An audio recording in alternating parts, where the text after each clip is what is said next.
सही उत्तराधिकारी। बहुत समय पहले हरिशंकर नाम का एक राजा था।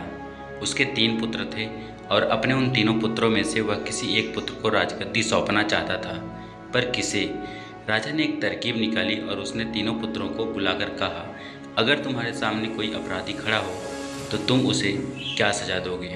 पहले राजकुमार ने कहा कि अपराधी को मौत की सज़ा दी जाएगी, तो दूसरे ने कहा कि अपराधी को काल कोठरी में बंद कर दिया जाए। अब तीसरे राजकुमार की बारी थी। उसने कहा कि पिताजी, सबसे पहले यह देख लिया जाए कि उसने गलती भी की है या नहीं। इसके बाद उस राजकुमार ने एक कहानी सुनाई। किसी राज्य में राजा हुआ करता था। उसके पास एक सुंदर सा तोता था। वह तोता बड़ा बुद्धिमान था। उसकी मीठी बाड़ी और बुद्धिमत्ता की वजह से राजा उससे बहुत खुश रहता था। एक दिन की बात है कि तोते ने राजा से कहा कि मैं अपने माता पिता के पास जाना चाहता हूँ। वह जाने के लिए राजा से विनती करने लगा। तब राजा ने उससे कहा कि ठीक है, पर तुम्हें 5 दिनों में वापस आना होगा। वह तोता जंगल की ओर उड़ चला। अपने माता पिता से जंगल में मिला और खूब खुश हुआ। ठीक 5 दिनों बाद जब वह वापस राजा के पास जा रहा था, तब उसने एक सुंदर सा उपहार राजा के लिए ले जाने का सोचा। वह राजा के लिए अमृत फल ले जाना चाहता था। जब वह अमृत फल के लिए पर्वत पर पहुंचा, तब तक रात हो चुकी थी। उसने फल को तोड़ा और रात वहीं गुजारने का सोचा। वह सो रहा था कि तभी एक सांप आया और उस फल को खाना शुरू कर दिया।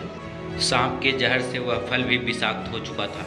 जब सुबह हुई तब तोता उड़कर राजा के पास पहुंच गया और कहा, राजन, मैं आपके लिए अमृत फल लेकर आया हूँ। इस फल को खाने के बाद आप हमेशा के लिए जवान और अमर हो जाएंगे।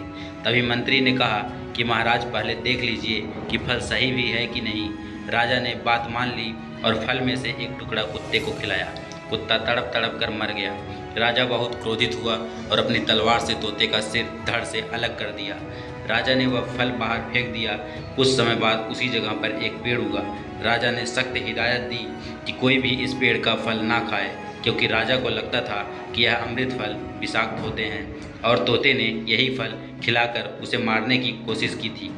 एक दिन एक बूढ़ा आदमी उस पेड़ के नीचे विश्राम कर रहा था। उसने एक फल खाया और वह जवान हो गया, क्योंकि उस वृक्ष पर उगे हुए फल विषाक्त नहीं थे। जब इस बात का पता राजा को चला तो उसे बहुत ही पछतावा हुआ। उसे अपनी करनी पर लज्जा हुई।